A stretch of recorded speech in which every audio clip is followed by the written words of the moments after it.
Hi, I'm John. Hi, I'm Ellie. We have a little boy who is 4 who has just been diagnosed with autism. So, we've decided to do this video podcast, YouTube video, um, as something we didn't really have when we were going through the whole diagnosis of Zach, as Ellie has called it. The diagnosis of Zac. Um, yeah, I think autism is a bit of a minefield, especially for us as first-time parents. We had a lot going on, as did a lot of people, but obviously with lockdowns and stuff. So we just wanted obviously we sort of brain dump a bit about us to start with and a bit about obviously our son Zach, and how we have got to this point. Zach is now 4 and a quarter 4 and a quarter today. today.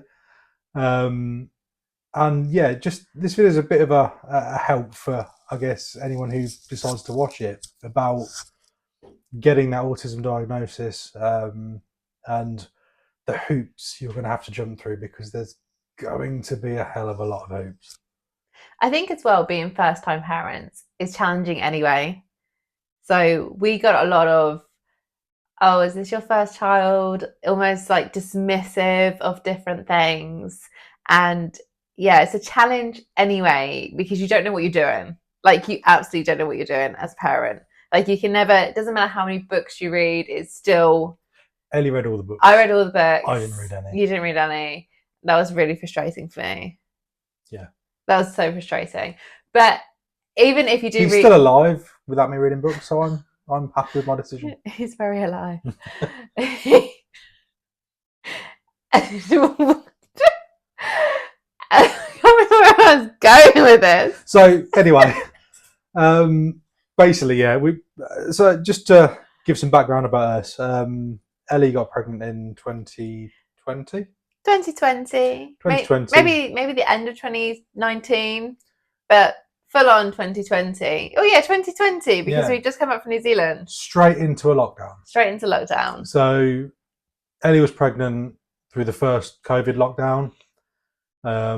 What we found through our whole parenting career is that it's been a bit of a challenge for one reason or another. COVID being the first, they didn't really know what to do with you. Didn't know what to do. A lot of people, did they? Yeah, pregnant people were just bubbled up basically. So yeah, you went through the whole of lockdown not really seeing anyone or doing anything. You just But we didn't actually announce the pregnancy at all oh yeah, either. we So didn't that tell was anyone. really cool actually.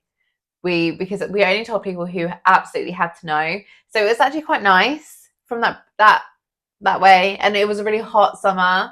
So that was really glorious. And I was on furlough, you weren't, because you're a key worker. Joy. But yeah, so it was actually really, I quite enjoyed it actually. I really enjoyed it. And also, I think it's really important to say that I followed pregnancy like to a T. Like, I didn't have coffee, I didn't have chocolate. I was very 8 to 10 hours sleep a day. but I was very like by the book. This is when the books first came to play, yeah. And I was by the book. Ellie was bored. I wasn't bored. You were locked in a house. I don't think I was bored. I know, you were climbing the walls, baby. I don't think I was bored though. So the swimming pool. Anyway, like through the lockdown, they didn't know what to do with pregnant people at all. We got to Zach's birth in October. The birth was long. 46 hours. 46 hours. But I'd done the hypnobirth thing. So I think I viewed it quite positively because of that, I would say. I don't think I was very negative about it. And I did everything. There was no, so it ended up with an emergency C-section, but I've gone through all the steps before. Like, I was very sure about what I wanted to do. And it was very much a last decision to have a C-section. So like, I don't think that it wasn't like I was like, oh, I had a C-section and I wish I hadn't, because you didn't have a choice by that point. But I'd gone through everything. Like, I'd gone to the birth centre and tried there, and this whole time they were trying to kick me out of the birth. Oh yeah, because we were in COVID again. Because we were in another lockdown. Sorry, lockdown. Yeah. So I had many rows whilst Ellie was trying to give birth. and I didn't leave. I said they'd have to. Oh yeah, and then you left, and then I went into labour. Do you remember? Because you left at the end because it was like midnight, nothing was happening on the second night. I didn't leave. Yeah, you did. Yeah, No, you did. no, No, I don't remember because I messaged you. this didn't happen. Yeah, I think it did. I'm gonna have to check my messages now. Let's do like a little update in the corner. Yeah, who was right? But I didn't leave on the second day because I was there all through the first night, Yeah, and but you no, gave birth at like 10 o'clock at night. I yeah, didn't leave. 10:17 p.m. But that was on the second day. You were there for that bit as well. That was right at the start. The whole time. That was right at the You were there start. the whole time. Yeah. I don't remember that. Like the only time I left the hospital was to come and get your overnight bag. Maybe that's when you went. Yeah, maybe that's what it was. Anywho, we've gone off topic. So 46-hour labour, followed by birth of a child in lockdown, which again they didn't know what to do with people. You were in the intensive care bit with him. Was I in the intensive care No, bit? what's it called? They wouldn't let you out for like 4 days. Yeah, so that was because though Zachary wasn't feeding properly. So Zachary was the start of him not eating. So I remember specifically. Well, I say I remember specifically, but I don't remember that bit. But I remember that the nurse lady coming around and saying, "Oh, he goes from 0 to 60, doesn't he?" Do you remember? Did I message you that? No, like they'd kick me out at that point. They're only letting me in for like 1 hour a day. And I thought I messaged you because I was like, God, if she thinks that, what am I gonna do? How am I gonna be able to do this? But yeah, he wasn't feeding, he wasn't latching, he wasn't drinking milk, like the bottles of milk. And in the end, there was a lady, like a night nurse, feeding specialist, and she came round and she stayed with us all night until we fed. And basically what we were doing is we had like these little like bottles, like the ones that you shake up, that are already pre-made, and she was using her little finger to like do the top of his roof, which made him suck, and then trying to swap out the bottle. And then once he got it. I'm going to cut most of this out because this is nothing about autism. So spring forward. No, but however, it could be though, because that is like the start, like that was the first thing that happened that was different. Speculation doesn't hold up in court. I'm just saying, this is the first thing that happened that was different. So got him home. Ellie breastfed for 6 months. I mean, well, this isn't relevant, then, is it? No, if you're saying that's not relevant. No, I'm giving the overview. Oh, okay. You're going into minute detail about how the nurse fed him. Yeah, I think it's important. I think it's interesting as well. I think it's really interesting. It's not your biography. Anyway, so got him home. Ellie breastfed for 6 months. As a baby, he seemed okay about everything. He was about as baby as babies can go. Again, first-time parents, we don't know everything, but he was ticking all the right boxes, and we were relatively happy. Weaned him at 6 months. Yep. He was babbling away happy, as babies do. Yeah, up until about 6 months, he was babbling. 6 to 9 months, he just stopped making any noise at all and stopped making eye contact, and that was the first real signs we had. Yeah. And he was weaning absolutely fine. So it was all pureed food, and it was going as well as you would expect it to go. Mum doing everything by the book. Yeah. Making her own baby food. Absolutely. As Uber mother would.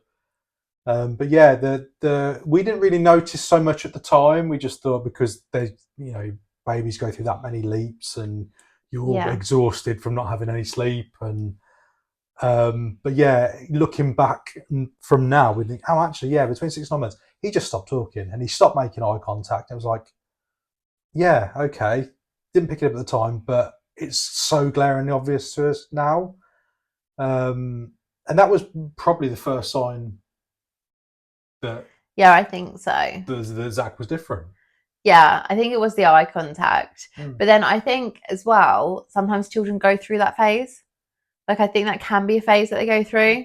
But And that's again, the thing, we just don't know, especially because we are like first time parents. He is our first child.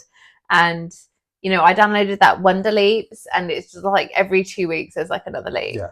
So it's really hard to pinpoint like what's different, what he's just going to grow out of, and what is Yeah. neurodiverse. About the same time though, he'd started lining up his toy cars and his blocks, and everything he did was an order It was the rainbow color as well, wasn't it? I think that was the order. for that particular thing. Yeah. So he knew his alphabet by 9 months. Yeah, before he was 1. Like he would line up his letter blocks A to Z, not a problem. Numbers 1 to 10 by 9 months. By the time he was a year, he was doing 1 to 100, wasn't he? It was. Yeah, and It but this was just learned just from YouTube actually. So Yeah. we never sat down and I was like, oh, you're going to do ABC now. I'm going to do A, B, C, and all of a sudden he was just getting his blocks out, and you were like, he's doing that in order. Yeah, like so he'd watch these. What were they called? It was baby sensory videos on YouTube. That we don't let him watch that much telly, but when we did, it was always baby sensory. And we used to use TV so that he could eat or would eat, because he used to just refuse to eat otherwise. Do you remember that? So he would just, it was only specific YouTube like videos, and it was only like 30 seconds of ones at times, and we were changing the channel so much just to try to get him to eat. Yeah. But that's like something later on, because now we'll go into that in more detail. But then it was things that, again, when we started to make more sort of notice of it, where he'd watch these baby sensory videos and there'd be, you know, a list of 100 animals or whatever. It was about 30 animals. Oh yeah. And he'd match up. He'd remember. He'd watch it once and he'd know the order of what was coming next. Yeah, because he'd go and get his toy animal to like associate. This tiger, or go and get a cow, go and get a pig, and it's like he'd have the next one ready. It's like you've only seen this once or twice, and you've memorised the order. And again, at the time, you just think, "Wow, you're really clever. We've got a genius." And now looking back, like, okay. Okay, that makes more sense now. Because even now today, he's still really specific with his orders and his structure, and he remembers things to the nth degree. I can sneeze. We'll have to cut this sneeze out. It's gone. So yeah, that was, you know, by his first birthday, he was walking, although he chose not to. He chose to do this weird little crawl across the floor. Yeah, a little zombie crawl that you call it. Zombie crawl, yeah. You called it zombie crawl. He never crawled. He never crawled. No, he just ran. He went from rolling around on the floor to running. Yeah, like running within a month. And that was a horrible time, because he was running before he could walk, so he just sort of like ran and would fall over all the time. And yeah, I didn't enjoy that time. And then I say hit that was his first birthday. Year 1 to 2, you know, we started looking more into the, you know, maybe something is wrong. Not wrong. It's the wrong word. I'm going to use these terms which upset Ellie, but I'm just layman. Something was different. And yeah, it was more of the patterns, more of the same. And we started spinning. And he would spin around for hours and hours, just in a circle. Would never get dizzy. He would spin around happily for 5 minutes and just be like, and then just run off. Be like, happy, hand flapping, lots of this. And he spins things as well. Do you remember he used to spin wheels all the time? He used to chase after prams and wheelchairs to try and spin the wheels. And shopping trolleys, wheelchairs, wheelbarrows, anything with wheels, cars. He would, absolutely any wheel would try to get spun. God, you forget about all these things. Going upside down. Oh yeah, he's going upside down all the time. He doesn't do it as much now, but he does still do it. You'd walk in, he'd be on the sofa doing a headstand. Yeah. Just upside down with a big smile on his face. constantly. Yeah. And if he was down, he'd be spinning or running. And hand flapping. Hand flapping came in around 12 months, would you say? Or Yeah. maybe beforehand? Maybe 12 months, I would say. We were still having no eye contact with him at all, which is one of the big signs. So yeah. Oh, also, do you remember when we started to eat cheese puffs? Like the organic, like children's cheese puffs, and all he would eat. Carrot puffs. Yeah, carrot puffs. That was it. Carrot puffs, and all he would eat was carrot puffs. Yeah. But then he went through that phase of not like hating having the powder on his fingers. Oh yeah, he went from being covered in powder, like carrot puff powder, to I can't get anything on my hands. Like anything. I don't want it, or I'm going to throw a massive tantrum. Anything. We went through a stage of not being able to turn right. Yeah. Oh, was it left? No, it was right. It was this side. No, it was left. When we left the house, we had to turn right. If we turned left, he cried.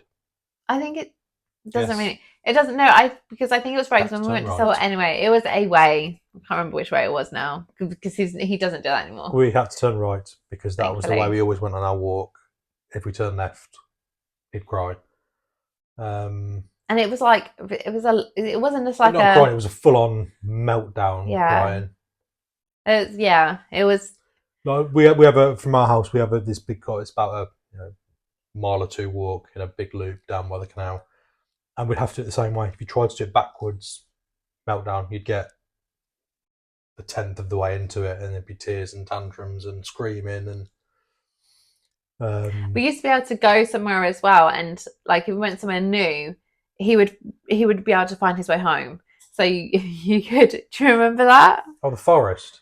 Yeah, well, like wherever whenever we used to go somewhere new, he knew his way back to the car wherever we were. And because he never used to really walk, he used to always want to be carried.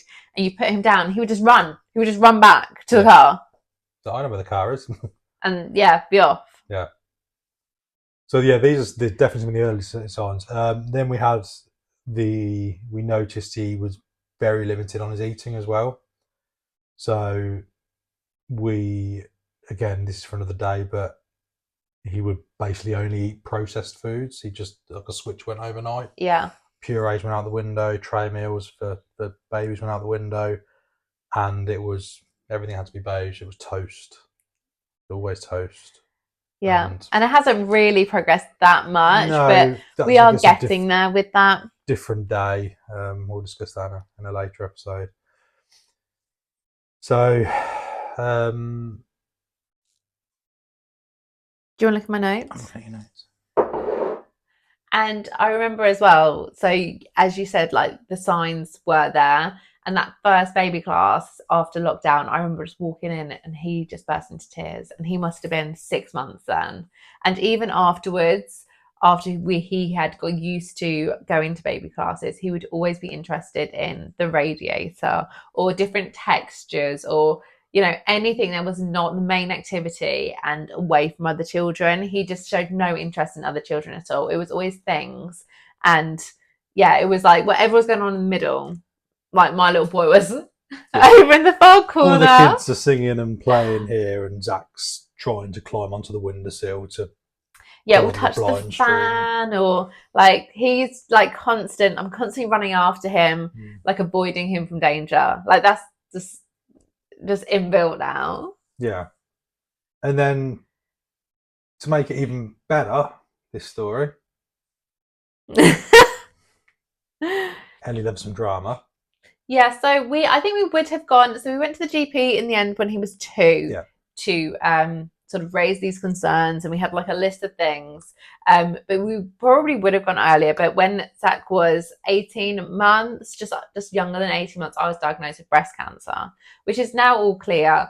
But that really took our focus away from Zac. Because I was going through chemo and radiotherapy and surgery. Surgery. And I've still got another surgery later this month, maybe. Well, we don't know, but so all of this was going on, and being first-time parents, and then noticing that things were different, and then this complete, I was going to say spanner in the works, but I feel like that's not giving it enough credit for what That's been very blasé for what it was a horrible time. yeah, for what it was. So when he was 2, we went to the GP, and we sort of came up with all of these things, and It was basically when you'd finished chemo, wasn't it? yeah, probably was It was it? like, yeah. I think it must have been in between, actually, because it was just after he was. So So it was after, your first round of you had 3 rounds of chemo, and it was before the next 3. We had a space for Christmas. oh, did you? Oh, Yeah. lovely. We had a little time off for Christmas, and that's when we just started getting the ball rolling. Yeah, and I think That I was had 2022. yeah, because I had given it until Zac was 2 to say like a word, because he sort of started babbling again, and so I thought, well, maybe this is it. Maybe he's gonna, say maybe he's just going through a big leap, or and also I remember saying to you, I didn't want to put him in a box yet. Yeah. I think I probably knew somewhere that something was maybe different, but like for us to notice things before he was 1. I feel like that's too early. Yeah, and I especially with the speech, because there was a lot of speech delayed kids. There was a lot, because of just purely COVID. from lockdowns and COVID. Yeah, I think Ellie's right. We would have pushed it harder, but I say with Ellie's diagnosis in was it April? It was 7th of April. April, and then it was almost within a month straight into the first surgery, into the second surgery, into the third surgery, and then it was chemo for 5 months. It was for like 18 weeks, however long that is. Yeah. Something like that. Because like, 3 times 6, yeah.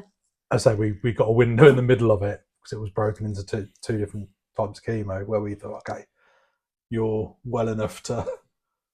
Yeah, or maybe it was just, I can't actually remember what it was. Maybe it was just like a week off, or I just can't a week remember, off. But and before the radiotherapy as well. So that's when we started the ball rolling. And it is a long, and like he's only been diagnosed last month before, so it's taken a good couple of years. 2 years. Yeah, and we've just started speech and language therapy as well, which we'll talk about in a different. Yeah, we've been doing speech and language therapy for a while now. Yeah, we are getting somewhere, which is really promising.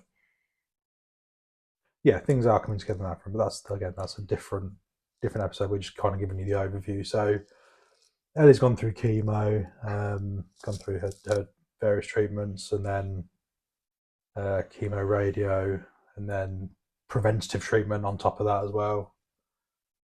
So it was, for us, the last 2 years has been. It was chaos. Yeah. It was chaos. Like being new parents, having lockdown, not knowing what you're doing, like normal things, like textbook things not really working with your child. I thought it was me. I was like, I am a terrible mother. Like why is this not working? But now, actually, since we've got the diagnosis, and actually since we were referred, we started doing a lot of our own. I started doing a lot of my own research, reading. You probably didn't, because you're not a reader of these things. But once I started thinking, okay, actually, like maybe it's autism, maybe it is this, actually things started making a lot more sense. And then once we started with like our private speech and language therapist, actually the things that she was saying started making sense. And then altogether, it's just started to fit together. And I just wish that I had known what I know now then, because it would have made things so much easier, and I would have given myself like much less of a hard time. I gave myself such a hard time, and I blamed it on myself. Like like when I was ill, I'd be like thinking, like, because I wasn't with him as much because I was asleep or like ill or in surgery or whatever. Like, it was tough. You blamed it on me. I'm gonna let you off now because he's still alive. So you did a good job looking after him whilst I was Yeah, he ate, and that's all that matters. I mean, he didn't eat pureed food, but no, he didn't want to eat pure food, so he ate some things that he would eat, and that's all that mattered with everything else that was going on. I don't think you tried. You didn't try with the puree, though. I did try with the puree. Did you? I tried with the tray meals. I tried with everything, and he wasn't going to eat. He was only going to eat what he wanted to eat, and I didn't have the energy or the patience at the time with everything else that was going on to stress about him eating Ellie's special puree meal. As long as he ate, took so long to that make was a box that was ticked. So long to make that puree. Yeah. So long to make that puree. He was 2 when that point, babe. He didn't need to be in puree. What was it? Was I still feeding puree at 2? Yeah, you were still trying to give him puree at 2, and I was having none of it. That was the other part of the problem. I think he ate the problem is that he ate it until he knew about other options. Like with Fruit Shoot. So we gave him a Fruit Shoot. John was were there. John was like, no, yeah, but I said to you I didn't want to, and you were like, oh, it's only one. And then that was it. He was fixed. That's it. He only has Fruit Shoot. So now we have quite a strict rule, don't we, where we're like, if it's going to be like too sugary or something, we don't really give it to him because we don't want him to like prefer a certain food and then not be able to get him off it. So it's almost like if he doesn't know about it, then hopefully we will be able to get him into some better or like, I think speaking to a lot of like parents as well, though, a lot of this is just standard. It's not necessarily because your child doesn't eat vegetables all the time, it makes them autistic. No, but it's a different level. So for example, if Zac doesn't have turkey dinos or, his specific range of food, he just won't eat. Like it's not like he'll eat when he's hungry. He just won't eat. And that's the difference. So, and it is like, we know that he's going to have sugary food when he goes other places and things like that. So it's not like we're saying completely no, but we do try to restrict it just because we don't want him to just have junk food when we know that he's got such a restricted diet and he has such strong preferences. So it's trying to find that balance of introducing new foods, maintaining the foods that he eats, but also trying to not. This is for another day. I don't want that in the podcast. Well, this is going in the outtakes. So yeah, that is the overview of obviously the first 2 years, 24 months. And part of it. We're going to go into kind of more detail about specific things over the coming months. Going to aim to do 1 episode a month of this. Yeah. If anyone watches. If anyone watches. If it's got like 3 views, then. Yeah, if no one watches, we're not going to do any more, which is fine. We have our other YouTube channel, Zac's World. UK. Just for the kids. So yeah, that. What is our range of topics? What's our range of topics? I don't think it's in this book. It's in my phone. So yeah, it's in my phone as well. So our range of topics are. Intro and story so far. That's what we're doing now. Steps to a diagnosis, because I think that's really complex actually, and like you have to jump through a lot of hoops. So sort of trying to tell people or advise people like what we've gone through. So hopefully that'll help. Yeah, from the first GP appointment all the way to all the different doctors and getting it is there's a lot of hoops, and we'll go into that in a bit more detail. And also like when you think that you've got some like so far, you haven't, and it's just like another one and another one. Going to nursery and gaining one-to-one support, because that was tricky, but it has made such a huge difference. Yeah, nursery was a battle, but nursery's been really helpful in the whole process of getting his diagnosis. Complex eating, guidance touched on a bit already. Yeah, guidance and advice, and we had a great one-to-one with a lady. We'll just see if we can find her name, because she's got a great Instagram as well. I'm the actual one. The CDC process. Oh yeah, CDC process, Child Development Centre. Diagnosis. Yeah, and they were brilliant. Everyone's been brilliant when you see them. Yeah. So that's speech and language, and we have a great private lady that we liaise with. I don't know if that's the right word. Yeah, we've also had NHS help as well. Help. That's been the ones that we've gone to have been really useful if they were 2 years ago. That's the problem. The waiting list for NHS Salt is just ridiculous. Yeah, and it's because there are, well, we'll go into it later, but there's a lot of children with speech delays because of COVID, so that's the problem.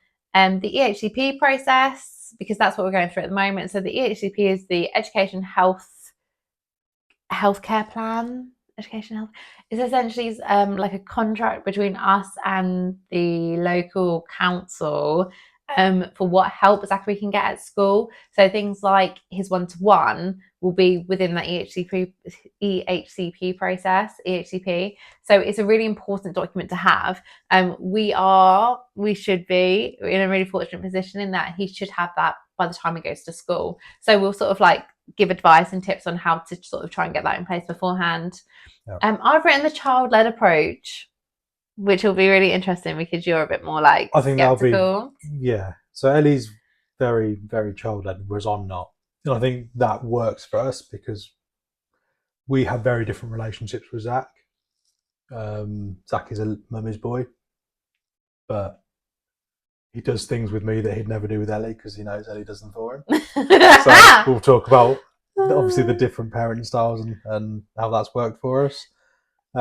We've written school choices. We're currently going through school choices, which links into the HCP, which links into everything we've discussed. So we'll just be going through that, and I've written school transition, and so hopefully like any transitions really, because whenever you transition or move, your children, even going to nursery is such a big step. So, and sort of understanding if you have a child who is autistic, then I think hopefully like there'll be more things in place for him going forwards in order to get that transition right. So sort of sharing what that is and how hopefully how it should look, and also sharing, I guess, the pitfalls for getting it wrong. And I have written tips for going out and about. So what I mean by this is I have written, I don't want to give it all away, like, I've only written a few things here, but basically like little things that I have found really helpful, like quiet sessions. So a lot of places will do specific SEND sessions, and I didn't take Zac for a long time because I thought I had to have a diagnosis to go, but you don't. Like, you just have to, if your child is autistic, then you don't. One of the things that somebody said to me is you don't have to wait for a diagnosis to get the help, and I think that was a really powerful message, and one that, because I think you doubt yourself. I certainly doubted myself. I was like, is he autistic or not? Because I don't want to take him somewhere and then feel like, oh, actually, no, he's not. And then I would feel like I shouldn't have been there. So that's what's coming up. Yeah. So give us a like, subscribe to the channel. If you like this content, we're aiming for 1 episode a month. And obviously that's our next 12-month plan, because we've got quite a lot of content in the last 4 years, and if it picks off, we'll just carry on with it. Yeah, and if it doesn't, you'll never hear from us again. Peace out. Checked our mics are working all right. They're on. Have you checked them? They're on. Yeah.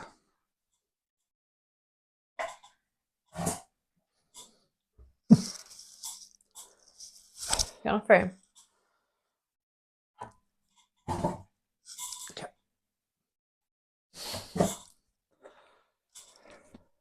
Keep this in.